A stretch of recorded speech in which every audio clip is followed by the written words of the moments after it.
Ok, vamos a Apocalipsis capítulo 13, versículo 1. Dice: me paré sobre la arena del mar y vi subir del mar una bestia que tenía 7 cabezas y 10 cuernos, y en sus cuernos 10 diademas, y sobre sus cabezas un nombre blasfemo. Y la bestia que vi era semejante a un leopardo, y sus pies como de oso, y su boca como de león. Y el dragón le dio su poder y su trono y grande autoridad. Y vi una de sus cabezas como herida de muerte, pero su herida mortal fue sanada. Y se maravilló toda la tierra en pos de la bestia. Y adoraron al dragón que había dado autoridad a la bestia, y adoraron a la bestia diciendo: ¿quién como la bestia? ¿Y quién podrá luchar contra ella? También se le dio boca que hablaba grandes cosas y blasfemias, y se le dio autoridad para actuar 42 meses. Y abrió su boca en blasfemias contra Dios, para blasfemar de su nombre, de su tabernáculo y de los que moran en el cielo. Y se le permitió hacer guerra contra los santos y vencerlos. También se le dio autoridad sobre toda tribu, pueblo, lengua y nación. Y la adoraron todos los moradores de la tierra, cuyos nombres no estaban escritos en el libro de la vida. Quiero que comprenda esto. Muchas personas tratan de decir de que la bestia es global, 100% global. Pero si usted lee ahí mismo está diciendo: la adoraron todos. Nos enfocamos en la palabra todos, pero dice todos. ¿Quiénes? Los moradores de la tierra, cuyos nombres no están escritos en el libro de la vida. O sea que no fueron todos, sino que fueron los que no son hijos de Dios. ¿Sí lo entienden? Amén. Para que veamos el contexto. Y también, cuando el apóstol Juan está escribiendo esto, y el profeta Daniel, ellos están hablando desde un contexto del mundo de ellos, el mundo del Medio Oriente. Ese es el mundo bíblico, ese es el mundo profético. Las bestias que vio Daniel son los reinos del Medio Oriente: Babilonia, Medos y Persas, el imperio griego, el imperio luego romano, el califato, luego islámico. Estos son reinos todos del Medio Oriente. Y ese es el lugar profético, el lugar donde la profecía se cumple. Es como el reloj profético, es el Medio Oriente. Hoy estamos hablando sobre la iglesia perseguida. La iglesia perseguida. Tome su asiento un momento antes de ir a la materia de lo que tenemos hoy. Pero usted ha escuchado sobre la terminología de hoy en día, o el nombre de un grupo que se ha levantado grandemente, que se llama ISIS. Esto es un imperio que se está levantando. Y para nosotros comprender la persecución de la iglesia, tenemos que viajar a esa región. Usted tiene que comprender algo. Cuando Juan está hablando del cristianismo, el cristianismo existía en esa región. Siria era un país prácticamente ya convertido al cristianismo.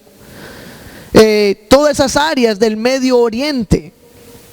Mismo Israel estaba lleno de cristianos. El imperio antiguo griego estaba lleno de cristianos. Todo Asia Menor está en el libro de Apocalipsis, las cartas a las 7 iglesias de Asia. Iglesias de Asia Menor, no es en la China, es en Asia Menor. Y ese es todo el área donde está el país de Turquía hoy en día, Éfeso, Tiatira, todos estos lugares, las ciudades en el imperio griego como Corinto y diferentes ciudades.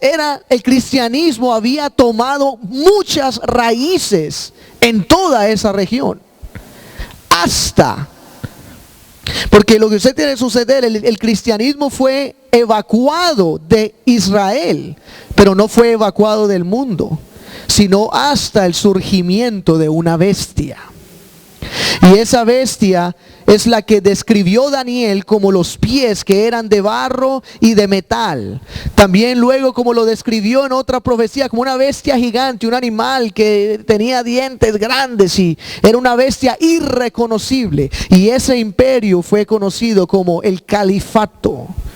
El califato musulmán, establecido en el año 700, arrasó con el imperio romano, arrasó con lo que era Grecia, arrasó con lo que era Siria, arrasó con lo que era Babilonia, arrasó con lo que era el imperio de Egipto antiguo, arrasó con toda esa área. Y no solamente arrasó en terreno, sino que destruyeron el cristianismo, lo evacuaron. Convirtieron las personas, mataron personas por su fe cristiana. Esa fue una bestia increíble que se levantó. Ahora, esa bestia, ¿usted sabe cuándo se terminó esa bestia? Algo que yo prácticamente no sabía. Mucho, no lo había estudiado mucho, pero esa bestia acabó en la Primera Guerra Mundial. Estamos hablando de hace poco. Porque en la Primera Guerra Mundial, los países de Francia, Inglaterra y Alemania fueron a esa región donde estaba el Imperio Otomán. El Imperio Otomán era la última faceta del califato musulmán. Era la última fortaleza del imperio musulmán. Y luego de la Primera Guerra Mundial, estas naciones vinieron y luego de que ya se acabó la guerra, vinieron y conquistaron el Medio Oriente. Dividieron el Medio Oriente en países, pusieron sus presidentes y lo dividieron de acuerdo a como ellos querían y hicieron un acuerdo. Creo que se llama The Picket Agreement, o no me acuerdo exactamente el nombre, pero hicieron un acuerdo donde pusieron divisiones como entre Irak y Siria. Ellos fueron los que crearon esos países, Francia, Alemania e Inglaterra, y crearon esas divisiones. ¿Qué sucedió ahí en esa guerra mundial? Se acabó el califato. Ahora, ¿cómo lo vio Juan? Él dice, versículo 3 del capítulo 13. Vi una de sus cabezas como herida de muerte, pero su herida mortal fue sanada. ¿Cuándo fue sanada? Estamos presenciando ahora en el 2014 la sanación de esa herida mortal. Ahora estamos presenciando el resurgimiento de esta bestia. Estamos presenciándolo. Yo cuando estaba viendo un video del Estado Islámico, me atrajo algo mucho de que los militantes de ISIS se fueron al borde de Siria con Irak. Y en el borde acabaron con todos los agentes del borde, del ejército, los mataron, hicieron una masacre increíble y la filmaron. Y luego trajeron bulldozers y quitaron los bordes. Ya no hay división entre muchos de estos países, ellos lo han borrado. ISIS está acabando, porque ellos dijeron en esa grabación, no estamos de acuerdo con el tratado hecho en la Primera Guerra Mundial. No está, ¿por qué? Porque eso acabó con nuestro imperio. Eso mató nuestro imperio. Así que están haciendo, están reviviendo el califato. Están resurgiendo el califato. Y eso fue exactamente en Fox News. Salió una especialista sobre estudios políticos y historia. Y él dijo, lo que ISIS quiere hacer es restablecer el califato y el imperio otomán. Y esa es la meta de ellos, quitar el acuerdo hecho luego de la Primera Guerra Mundial, eliminarlo y volver a lo que eran antes. Entonces, por eso, aquí ves, luego de que la herida es sanada, si ves, la herida fue sanada, ¿qué dice? La gente se va a maravillar, decir, wow, esto volvió a surgir. Y no solo que vuelve a surgir, sino que el versículo 4 dice, y adoraron al dragón, que había dado autoridad a la bestia. Déjame darle unas noticias.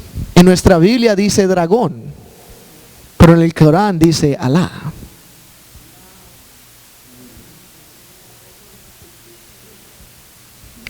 adoraron a su Dios, porque eso es lo que están haciendo constantemente ahora en el resurgimiento de esta bestia. Ellos adoran a Alá porque les está dando la guerra, la victoria por guerra, y están eliminando a los cristianos, a los judíos y a los musulmanes que no están en ese surgir. Porque no solamente están acabando con cristianos y judíos, sino también con musulmanes.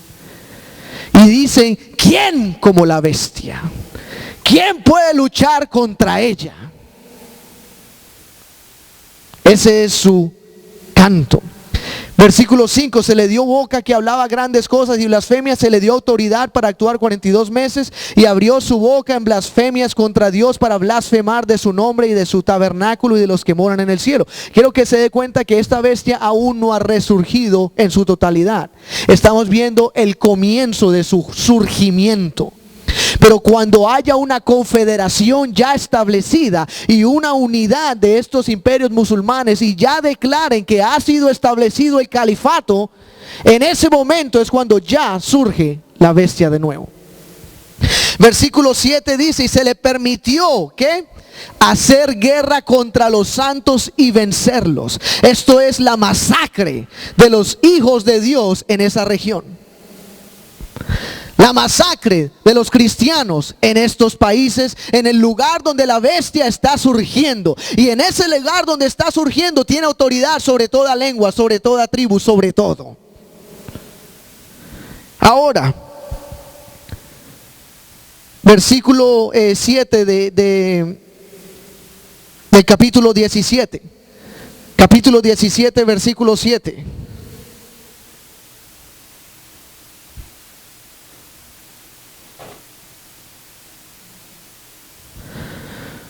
Mira lo que dice, y el ángel me dijo, ¿por qué te asombras? Yo te diré el misterio de la mujer y de la bestia que la trae, la cual tiene las 7 cabezas y los 10 cuernos. Y luego le dice, versículo 8, la bestia que has visto era y no es el mismo lenguaje, tenía la herida mortal y volvió, y está para subir del abismo e ir a perdición. Y los moradores de la tierra, aquellos cuyos nombres no están escritos desde la fundación del mundo en el libro de la vida, se asombrarán viendo la bestia que era y no es y será. Volverá a ser, volverá a surgir. Amén. Nosotros nos sentimos un poco desconectados de esto. ¿Por qué? Porque no vivimos en esa región, ¿verdad? Porque estamos aquí al otro lado del Atlántico. Y estamos en este lugar, estamos todavía esperando, viendo desde este lugar cosas que están ocurriendo allá, y no nos damos cuenta que la iglesia, los hijos de Dios, ya están siendo perseguidos en esa región. Ya están siendo matados, ¿por qué? Por el testimonio. El testimonio de Jesús. Amén. El testimonio de la cruz del Señor. El testimonio de que somos cristianos. Sus iglesias han sido destruidas en Siria. Familias han sido quemadas, matadas, decapitadas. Masacres a grande escala están ocurriendo en esa región. Nosotros nos sentimos muy cómodos estando aquí. Amén. Porque no tenemos esa clase de persecución. Es más, la persecución que vivimos acá es una persecución política. Es más, una persecución de los derechos del cristiano. En esos lugares el cristiano no tiene derechos. Amén. En esos lugares el IRS no te da un descuento por ser cristiano. Aquí sí. ¿Ustedes sabían eso? Que el IRS te da un descuento a ti por ser un adorador de Jesús. ¿Cómo lo hacen? Cuando tú les traes a ellos el papel de la iglesia de todas tus donaciones del año, ellos lo eliminan de lo que debes. Y dicen, ok. ¿Por qué? Porque eres cristiano y das a la iglesia del Señor. Hay otras organizaciones non-for-profit que han querido hacer eso y el gobierno le ha dicho no. No. Es más, han demandado al gobierno de por qué los cristianos, la iglesia puede recibir este beneficio y no los ateos y no los satánicos. Porque ellos también quieren el mismo beneficio. Son una organización non-for-profit, pero el gobierno les ha dicho no. Solamente la iglesia. Eso es aquí en los Estados Unidos. En esos lugares es diferente. En esos lugares es como lo que le dijo ISIS a los cristianos. De acuerdo al Corán, o se convierten, o pagan tributo el resto de sus vidas, o mueren. Esas son las tres opciones. Se convierten, pagan tributo, o van a ser decapitados. O sea, se van, tienen que irse obviamente, o si no son decapitados. Eso es lo que esa gente vive. Hoy estamos, se puede decir, observando lo que es conocido como el Día de Oración Internacional por la Iglesia Perseguida. Y vamos a estar viendo unos videos que nos van a conectar. No voy a ser yo el que predica hoy, sino van a ser otras personas por medio de videos, el cual nos va a conectar con lo que está sucediendo en el mundo. Y donde podemos darnos cuenta de que nuestros hermanos y hermanas ya están siendo perseguidos. De que la bestia sí está surgiendo. Y de que es algo que tiene que ver más con esta área del Medio Oriente. La marca del anticristo tiene que ver con el Medio Oriente. Amén. Ese es el lugar. Hoy en día el Islam ya tiene su marca. Y va a llegar, es más, los sunis islámicos enseñan de que viene su Mesías y que va a poner una marca en todos los musulmanes. Y el que no tenga la marca va a ser decapitado. Eso enseña los sunis de acuerdo a sus interpretaciones del Corán. Y nuestra Biblia enseña: el anticristo viene a poner una marca. Amén. Entonces, ellos están esperando al falso profeta, que nosotros conocemos como el falso profeta. Están esperando un profeta y al Mesías de ellos. Dos personajes. Está escrito en el Corán. Nosotros, la Biblia nos dice que viene no un profeta, sino un falso profeta. Y viene el anticristo, o el Mesías. Usted tiene que entender, el Corán está en reverso. Todo lo que dice la Biblia, el Corán lo dice opuesto. Es más, el Corán enseña de que, y a lo último, viene un malvado que se hace llamar Rey de Reyes.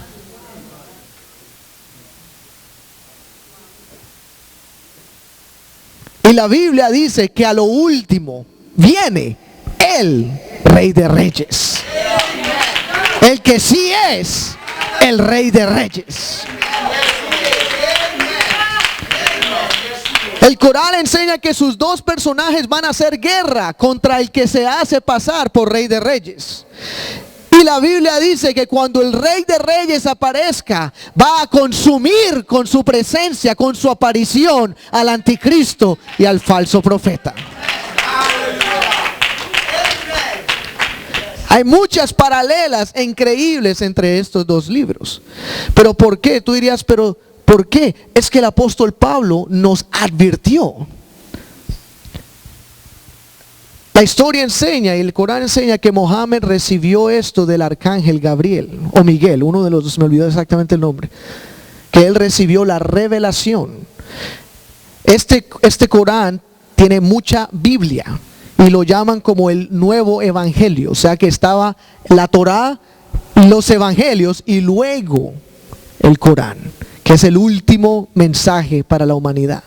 Por lo tanto, tiene mucha Biblia para hacerlo asimilar como que proviene del mismo linaje. Habla de Jesús, pero que no fue crucificado ni resucitado, que eso es mentira. Y muchas cosas otras. Pero luego enseña de que Mahoma recibió del ángel la revelación. Pero cientos de años antes, el apóstol Pablo dijo en Gálatas 1:8, si yo o un ángel del cielo, él no dijo un demonio, si Miguel, Gabriel y Rafael o cualquier otro de estos ángeles dice, os anunciare otro evangelio diferente del que os hemos anunciado, sea anatema. Dios sabía lo que venía y advirtió ya a la iglesia, aquí acaba el evangelio. Y le dijo al apóstol Juan, el cual fue el último apóstol vivo y profeta de la palabra escrita de Dios, le dijo, sella el libro. Si alguien adhiere a estas profecías, el Señor adherirá a ellos las plagas de Egipto. No se podía escribir ni una tilde más después de que Dios habló con Juan. Esa fue la culminación de la revelación de la palabra escrita de Dios, de la ley de Dios en la tierra. Y de ahí en adelante él dijo, cualquier otro mensaje, así sea de ángel, de apóstol, de pastor, de evangelista, de lo que sea, no es de Dios.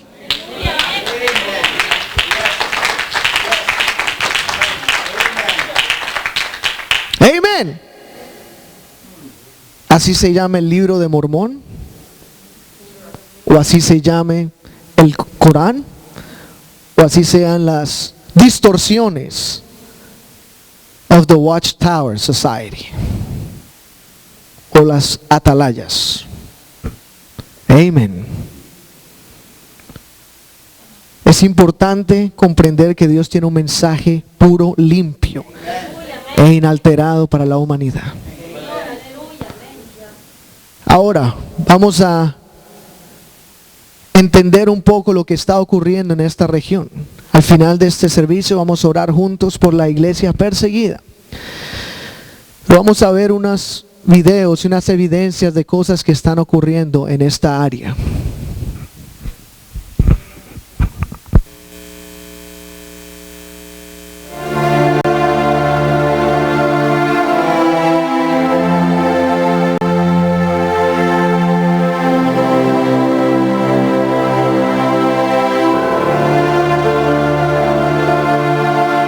We were praying for revival, believing God would do a big work in Syria.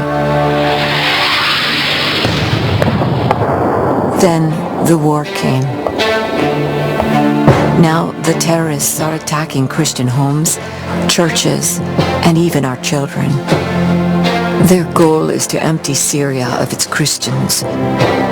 We hate the spirit of Islam that is destroying our country, but we love our Muslim neighbors. They come to us and say, in the name of our God, terrorists rape and kill. Where is God? We tell them about Jesus, and many are coming to know him. Still others say, we are like living in hell.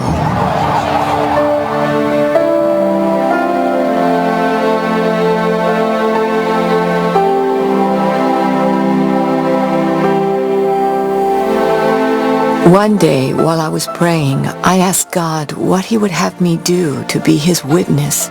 But he only asked me, will you give me your life? As I prayed, I understood he wanted all of me. And I said yes. If the time came, I was willing to die for Jesus. The next day, while I was praying, I asked God again what he would have me do. This time he asked me, are you willing to give me your husband's life? It is not easy to be ready to die.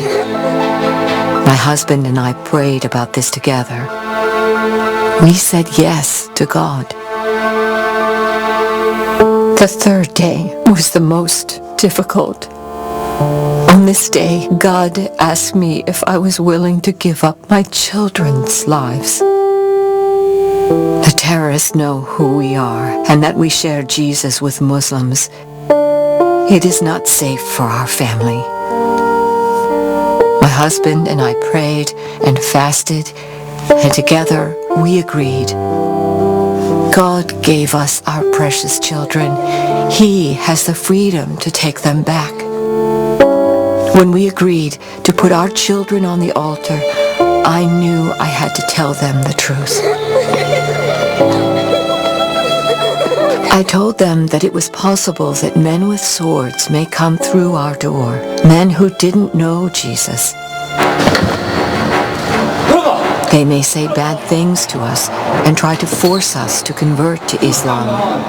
But no matter what they say, we should not answer them. Swear to Allah. We should only tell them that Jesus loves them Confess to Allah. and that we forgive them.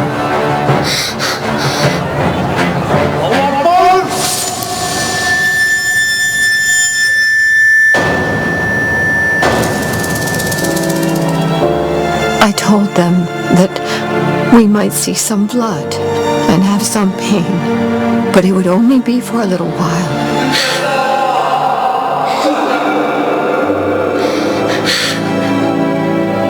That we should just close our eyes,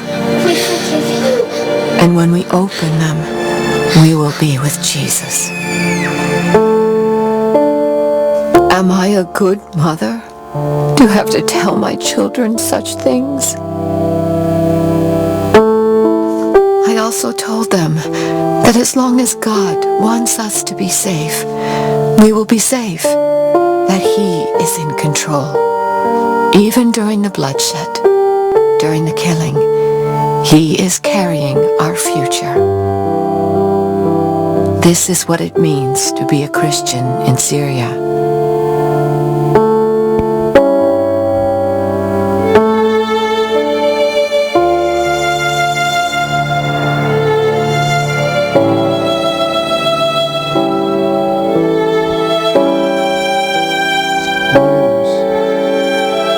Esta misma es una familia real. No han muerto, pero sí tuvieron esa conversación con su familia ya. Y no solo eso, sino que hace poco sí entraron a su casa donde viven. Y gracias a Dios ellos no estaban ahí y escribieron en el mirror, en el espejo, escribieron: vinimos a matarlos hoy. Esa es la realidad que viven nuestros hermanos y hermanas allá por el libro que usted tiene en sus manos, por ese testimonio. Amén.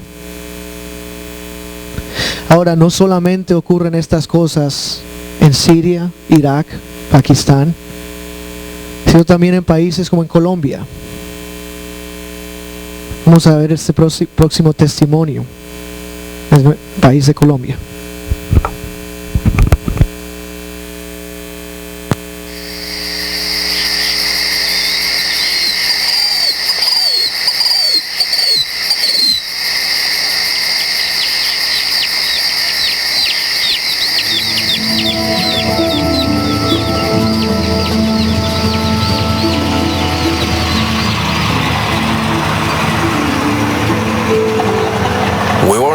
Bus on our way to the banana fields. I was tired from studying late the night before.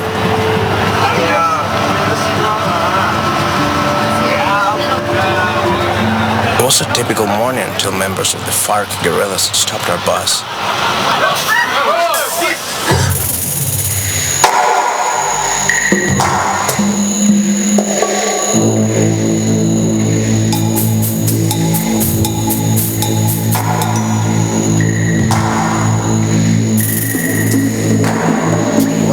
¿Dónde vas? Voy para el trabajo, señor. The guerrillas told us that they would not hurt anybody, Todo está bien. Todo está bien. Muévanse. Muévanse para atrás. that there wasn't anything to worry about. But we knew they were lying. Muévete.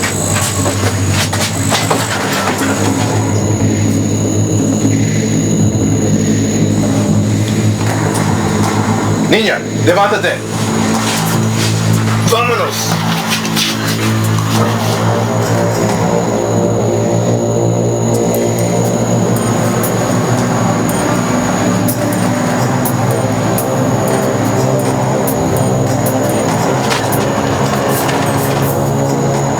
We didn't know where they were taking us or what they would do to us.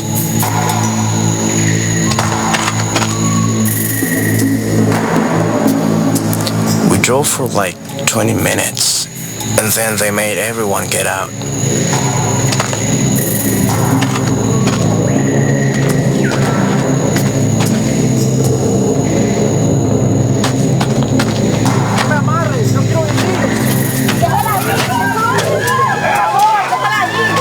¡Déjala ir! ¡Levántate! ¡No! Bien, por favor, deja ir a mi hija. Déjala también. Ella no tiene nada. Por favor, déjala ir. Por favor, deja ir a mí. ¡Llévate!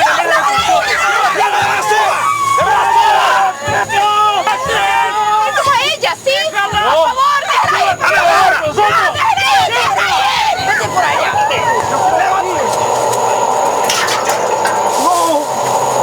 They made us kneel down in rows.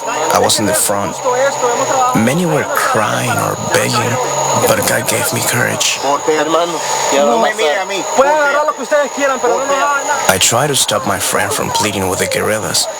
I told him that only God has control of his life. He should be speaking with God, but he just kept pleading for his life. ¿Por qué no tienen que hacer eso? Voltéate, cállate. ¿Por qué no? Esto va a pasar, hermano. Voltéate. Cálmate, hermano, cálmate. Nos maten a nosotros. Cállate. No tenemos la culpa de nada. No, hermano, ¿Por qué no. tienes que hacer? Por favor, no me maten. Por favor, no me maten.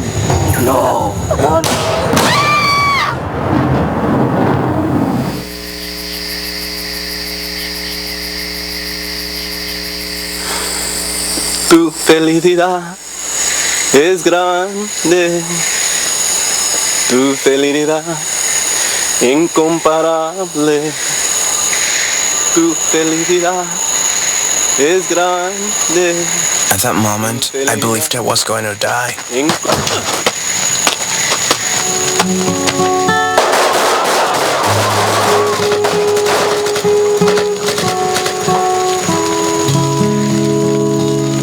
My country has suffered from much violence. My father was killed by the guerrillas when I was only 16. And now, I will join him in heaven. I was ready to die, even if by the hands of terrorists. But then I had one regret. I had not told them about Jesus. It is interesting what one thinks about in their last moments of their life. I heard them yell to make sure everyone was dead. I had been shot in the leg and in the face, and was surprised to still be alive. And still, I wanted to tell them about Jesus.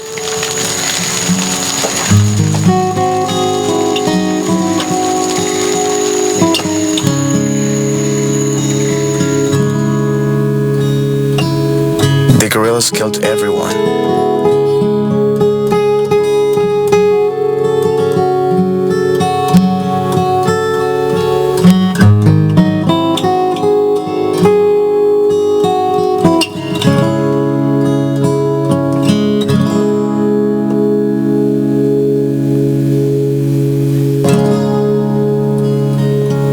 Tu fidelidad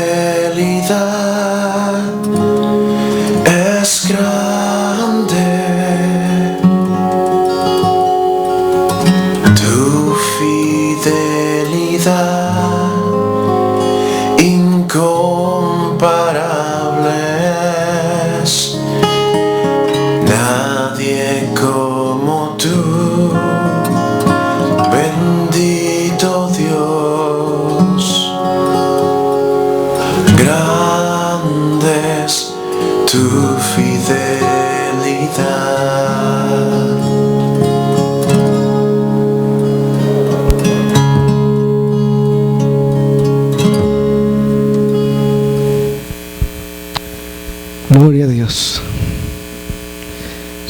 historias verdaderas.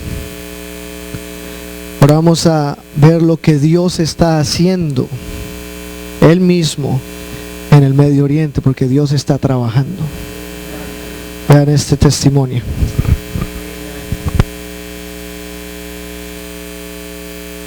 Born in the southern part of Iran, a city called Abadan, born in a Muslim family, Shiite Muslim family. My grandfather was a Muslim leader. I joined Hezbollah. I was in that army for about 3 years. I was studying Quran extensively then. I traveled to Malaysia where I was caught with 30 illegal passports, put in prison. And so I started teaching Islam in the jail and telling everybody what they must do, what are their duties toward Allah. And so I did this routine every day. I prayed obviously 5 times a day. Shiites do pray 3 times, and they include the 17 rak'at in the 3 times. But what I did, because I wanted to spend more time with God, I did it at 5 separate times. And then in the end of the evening, I would pray extra prayers. I would have the habit of reading through the Quran cover to cover once every 10 days. And so as I was doing that one night, I just was meditating in the verses. And there are words in the Quran that are repeated continually, repeatedly, but they have no meanings. They are the secrets of Quran.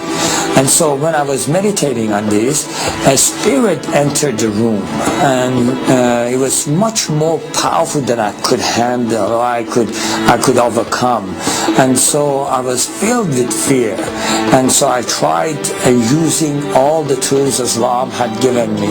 In the name of Allah, I command you to leave, Satan, I rebuke you, kind of things. And I used all those, and nothing was helping. At that moment, I was totally desperate, and I felt like it is choking me, choking the life out of me, and I felt like I'm dying in that cell. And I just cried out to the heavens, and I said, God, in Farsi, Khuda, help me. And immediately I heard a voice, just as clear as you hear my voice today, saying, bring the name of Jesus. And at that moment, I really seriously did not give it 1 second of thought. I feel like going back, I was drowning. A man that is drowning, you throw a rope, they would never question you about the color of the rope. And just grab on. And so I did. I said, Jesus, if you are truth, show me yourself. And to this day, I have no idea. Obviously, going back, I'm thinking, why did you word it that way? Why didn't you just say, Jesus, help me? I don't know why, but that's the way it came out. And before I was finished with the sentence, everything was back to normal. Now, that was not my conversion.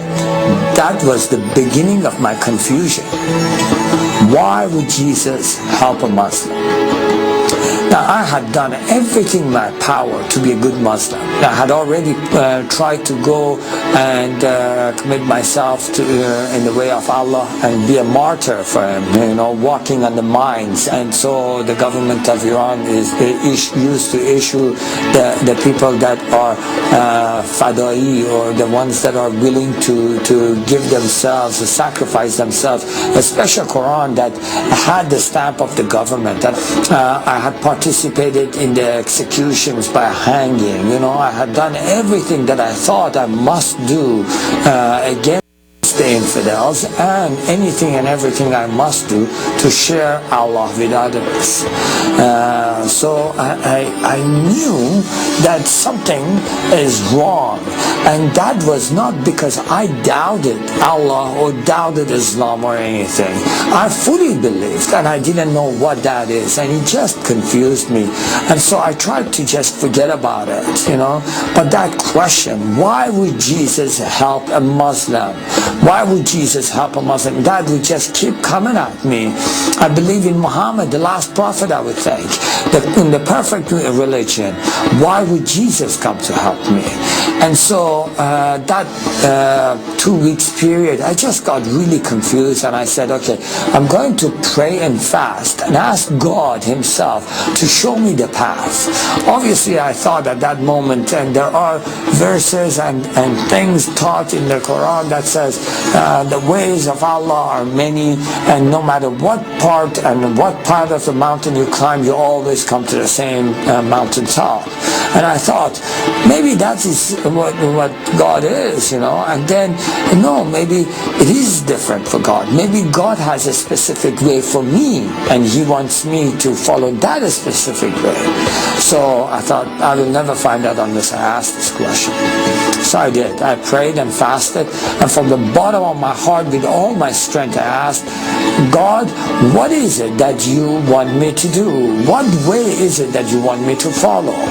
And so for 2 weeks, I sat in one place and I prayed as many hours as I was awake, and I fasted as many hours as I was awake, and I would just fall asleep literally on that place. I would wake up and I would just pray again and again, asking God, what is the way you want me? After 2 weeks, to no avail, I had no answer. I really got frustrated. I just thought, forget it, what is this? I have no chance of finding out what he wants. I don't even know if God exists. And I have wasted all my life. I have been afraid all my life, trying to do everything that would please Allah. And now he confuses me. If Allah is all great and he sees the heart, he knew in my heart I love him. And what matters if I call him whatever name I call him? He knows in my heart I love him. And if it does matter to him, I ask him. For 2 weeks I sat, prayed, and nothing happens. So, you know what? I'm going to go do my own thing. I'm going to go walk my own path. I'm going to do what pleases me. Obviously, at that very moment, I felt the power of God filled the room.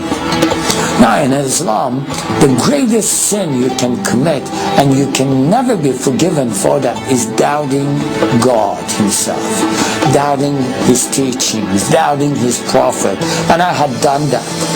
And in Islam, they teach you that Allah never visits, God never visits human beings. I feel, and I know against Islam I have committed the greatest sin that can never be forgiven. God's presence is in the room, and I'm confronted immediately with his holiness. All this is happening simultaneously, and I'm confronted with his holiness, which puts this weight of sin upon me. And I know that because he is just, he must kill me. He must wipe me off the face of the earth, because I'm so full of sin. And I cried because I literally didn't want to die. But I knew there is no chance. He was so holy and I was so wicked. So I just ran to the corner of the room and I held my head in my arms and I just cried out, God forgive me, God forgive me, God forgive me, God forgive me. And I just said, forgive me, forgive me, forgive me, forgive me. And as I was crying and just saying, forgive me, I felt a touch on my shoulder saying, I forgive you. And the very instant those words were spoken, I physically felt forgiven. And I couldn't understand it. I said, wait a minute, you say Bismillah ar-Rahman ar-Rahim, in the name of God who is merciful and gracious. But we don't know if you are forgiven till the day of judgment. That is why there is not one single verse in the Quran that says Muhammad is in the heaven. He must wait like all people for the day of Qiyamah, the day of resurrection, and all shall be judged on that day. So, how is it that, who is this God that says, I forgive you and I feel forgiven today? And I asked, I said, who are you? they can forgive me, and I feel forgiven today. He says, I am the way, the truth, and the life. The moment I heard those words, I knew it's of a great importance, but I had absolutely no idea what that meant. I still had no clue who this God is. So I asked him, what is your name? Jesus Christ, the living God, he answered.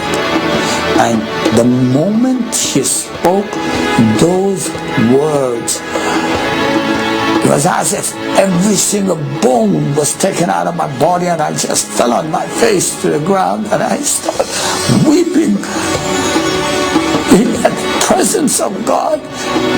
I just wept. I still can't, this 18 years have gone by, but I still can't forget his love, his mercy, and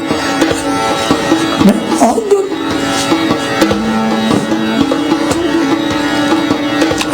forget what is for me that day. And he just forgive you. I felt forgiven. I fell on my face. I just wept because for many years I had tried to please God, but that wasn't, nothing I had done was pleasing to God. Nothing I had done. It wasn't even the bright God that I had known. I felt so deceived because they told me this is God and he wasn't God. They told me, continue fi sabilillah, kill in the way of Allah. And then it's God says love in the way of me, forgive in the way of me. And it was everything my heart existed for. So yes, this is the truth of God. God is about forgiveness. God is about love. So I wept for 2 hours, and I just stood at his feet, and he just said, I should look up. And the moment I looked up, I saw this. It was like a TV screen of some sort. I just saw people from all different generations and all different nationalities and backgrounds. And every single person I saw, I could see every single wrong thing they have done. And that overwhelmed me. I just cried, said, God, I live among all these peoples. All of them are sinners. And he says, Afshin, how easy did I forgive you? And I said, very easy. In Farsi we say, as easy as drinking water. And then just moments after that I said, no, even easier than drinking water. He says, as easy as I have forgiven you, I can forgive them. Who is going to tell them? I said, send me one. He says, go. That's how I became a Christian. So I prayed, God, send me a Bible. In jail, somebody from some other section just walked up to me and gave me a book and says, this is what you asked for. And he was an East Indian background, and I spoke Urdu and Hindi completely. So when he gave it to me, I knew it is the Bible. I forgot to thank the God. I said, God, I prayed last night and you gave it to me this morning. It is so wonderful. Your answer, you are the mighty God that is spoken of, and you provide so quickly. That is the living word of God. I tell you this, I share my testimony so people hear about this almighty God. I don't expect anybody to become a Christian because of my testimony. My testimony is only good for me. I want people to understand this. This is the story of Almighty God that is all able and that is searching for all seeking hearts, that loves all humanity with all his strength and power. If someone hears my testimony today, I really like them to just say, okay, God of heaven, the creator of everything, if this is true, I want that. And I assure you, I can guarantee you that mighty God that came and touched and changed my life and totally forgive everything I have done. And He made me sure that I can be in heaven with Him.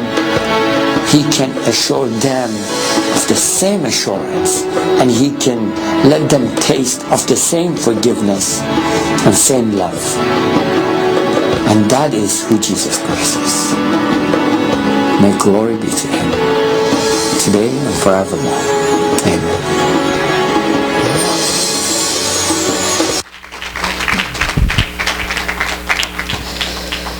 Si nosotros notamos esta clase de testimonio, tú te das cuenta que Jesús, Él se está revelando al mundo entero. Pero Él no se está revelando como un miembro de Dios. Amén. Él no se está revelando como el Hijo. Él mismo lo dijo. Este es el Dios Todopoderoso. Cuando se le apareció Jesús, le dijo: yo soy Jesús Cristo, el Dios vivo. Amén. Ese es el Dios que nosotros servimos. Tú sirves al Dios vivo. Su nombre es Jesús. Él es el Dios Todopoderoso, el Dios omnipotente, omnipresente, omnisciente. Su nombre es Jesús. Y eso es lo que Jesús estaba poco a poco revelándole a sus discípulos. Porque Él vino como el Mesías, pero lo que luego les reveló es que el Mesías es Dios mismo en carne. No es otro rey de Israel, no es otro profeta de Israel, no es otro hombre enviado de Dios. Este es Dios. Llamará su nombre Emmanuel, que es Dios con nosotros. Y este es el Dios que vino a liberarnos. Amén. Y hoy se está revelando a budistas, a musulmanes, tal como ese mismo testimonio, donde Él se aparece y les dice: yo soy Jesús, el Dios vivo. Tal como lo vemos en la Escritura, cuando Pablo fue tumbado del caballo por la gloria de Dios, llamado Saúl en ese momento, él hizo la misma pregunta: Señor, ¿quién eres? Y él dijo: soy Jesús, a quien tú persigues. Cada vez que alguien le pregunte a esta deidad: ¿quién eres y cuál es tu nombre?, Él va a decir: yo soy el camino, la verdad y la vida. Mi nombre es Jesús, el nombre sobre todo nombre. Oh, aleluya, aleluya. Qué bendición poder conocer ese nombre. Amén. Poder conocer el nombre de Jesús. Aleluya. Hebreos capítulo 13, versículo 3. En esta escritura, Hebreos 13:3 dice: acordaos de los presos, como si estuvierais presos juntamente con ellos, y de los maltratados, como que también vosotros mismos estáis en el cuerpo. Aleluya. Por eso es importante refrescarnos de lo que está ocurriendo en otros países. Amén. A causa de la fe, tanto en Siria como en Irak, en Afganistán, en Pakistán, en Israel, en Turquía, Colombia, en otras partes de Sudamérica, donde personas son aniquiladas por la fe en Jesús. Acordémonos de ellos como si estuviéramos en el cuerpo de ellos, dice la palabra. Oremos por estos países, por estas ciudades. por estas personas y familias que viven en lugares maltratados, perseguidos. Hoy en día tenemos una iglesia perseguida. Les estamos pasando una hoja que está escrita en inglés, así que si alguien necesita ayuda, traducción, háblele a alguien de su familia, pero dice 10 formas para orar por la familia perseguida. 10 formas para orar por nuestras familias perseguidas. Tenemos familias perseguidas en todas partes del mundo.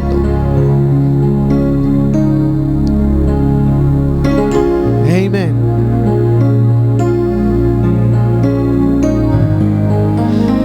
Hay personas que tienen convicción allá afuera en el mundo, que han crecido con una convicción de Dios. Amén. Que Dios existe, Dios es real, Dios es verdadero, Dios es necesario. Yo sé que hay veces en este país, como no tenemos tanta tribulación, no hay tanta necesidad de recurrir a una deidad. No tenemos a alguien detrás de ti con una espada, no tenemos hambre, no tenemos ébola, no tenemos caos. Entonces, ¿para qué recurrir a Dios? ¿Para qué buscar de Dios? ¿Para qué leer su palabra? ¿Para qué creer en Él y confiar en Él verdaderamente? Si todo está bien. El problema es de que esa es la mentira del enemigo. La fabricación en la prosperidad. Porque hay un problema con la prosperidad. Dios nos bendice, es verdad. Pero en un mundo próspero, en una nación próspera, la necesidad de Dios se empieza a disipar. Y las personas confían en su propia fuerza, en su propia labor, en su propio esfuerzo para generar sus propias bendiciones. Amén. No necesitamos una intervención divina de Dios. Pero espero de que esta clase de testimonios nos inyecten con un poco del sentido de tribulación en nuestros espíritus y poder así darnos cuenta de que sí hay una necesidad de Dios. Amén. Y Dios es tan real que estas personas están dispuestas a perder su cabeza por Dios. Las promesas de Dios son tan reales que están dispuestos a que sus hijos sean aniquilados. Amén. Es tan real el pensamiento de que Dios existe. Dios es real. El cielo es verdadero. El infierno es real. Por eso 1 Corintios 1:18 dice así.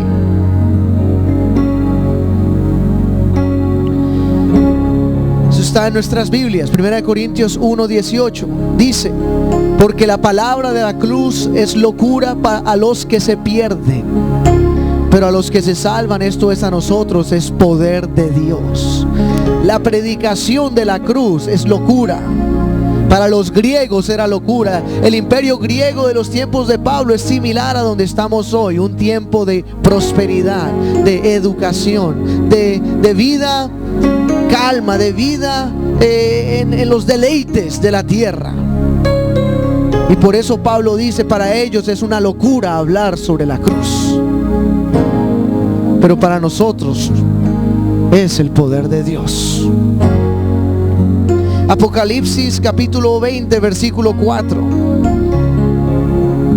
Apocalipsis 20 versículo 4 dice: y vi tronos y se sentaron sobre ellos los que recibieron facultad de juzgar, y vi las almas de los decapitados por causa del testimonio de Jesús y por la palabra de Dios, los que no habían adorado a la bestia ni a su imagen, y que no recibieron la marca en sus frentes ni en sus manos, y vivieron y reinaron con Cristo 1000 años.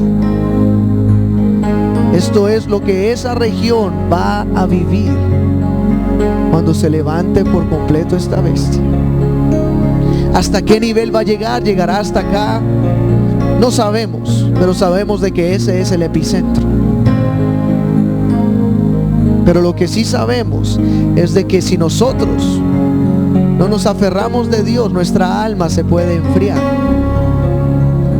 Como el Señor le dijo a los de la Odisea: ustedes son ricos, no tienen necesidad de nada. Pero ¿cuál era el problema? Ustedes están tibios. Están tibios. No tienen pasión, no tienen amor por la verdad, no tienen deseo por la presencia. Se han dejado envenenar por un mundo. Se han dejado envenenar por la vida de esta tierra. Nuestra mirada debe estar en la vida eterna, la vida de esa tierra. Oh, aleluya. Segundo de Corintios capítulo 5 versículo 6. Esta es la última escritura que leemos hoy.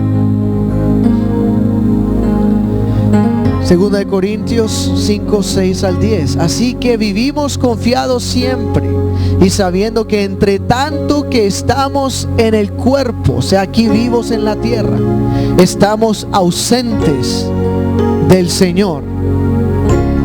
Siguiente verso. Porque por fe andamos, no por vista. Pero confiamos y más quisiéramos estar ausentes del cuerpo y presentes al Señor. Pablo dice: es mejor estar ausente del cuerpo y presentes al Señor. Por eso en otra escritura él dijo: para mí el vivir es Cristo y el morir es ganancia.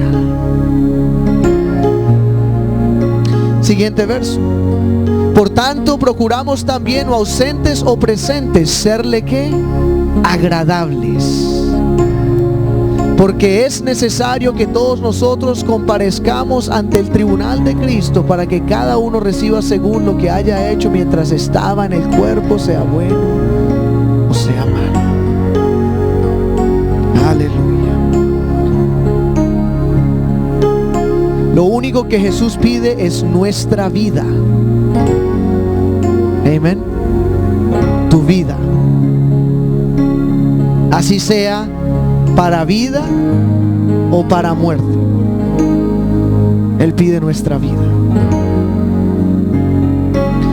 Así que, ¿qué podemos hacer ahora para agradarle al Señor? ¿Qué podemos hacer ahora con estos sentimientos que el Señor pone en nosotros por estas clases de persecuciones? Lo mejor que podemos hacer es esparcir su evangelio, sus buenas nuevas, extender su perdón como le dijo a él. Dile a ellos que los puedo perdonar tal como te he perdonado a ti. Y esa es la misma palabra de Jesús a nosotros. Dile a ellos que Dios los va a perdonar como nos ha perdonado a nosotros. Jesús tiene un mensaje para cada persona en esta tierra y necesita que nosotros comprendamos la importancia y la urgencia de este mensaje. Necesitamos aferrarnos a Jesús. Él es el único Dios y Él es nuestra única esperanza de salvación. Por su sangre somos limpios. Por su sangre somos redimidos. Por su sangre somos perdonados. Por su sangre tenemos acceso a la gloria celestial por la eternidad. Pero hay que tener fe en Él para que esa sangre te cubra. Y ahí es donde entra nuestro mensaje al mundo, de que volteen su rostro a Jesús y se alejen del pecado. Amén. Aleluya. Vamos a ponernos de pie, mis hermanos y hermanas. Este altar está abierto. Vamos a orar. Antes de partir, vamos a orar por estas familias perseguidas en el mundo, por ministros y pastores perseguidos en el mundo, por personas que están viviendo bajo persecución diaria. Oh, aleluya.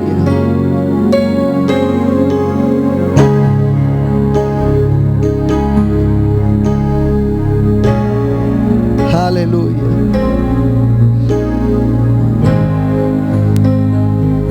Traigamos nuestros espíritus como una vela encendida en nuestros espíritus por estas personas. Un pensamiento, una oración, una petición por alguien alrededor de este mundo. Amén. Por fuerzas en medio de estas grandes tribulaciones y de estas grandes persecuciones. Aleluya.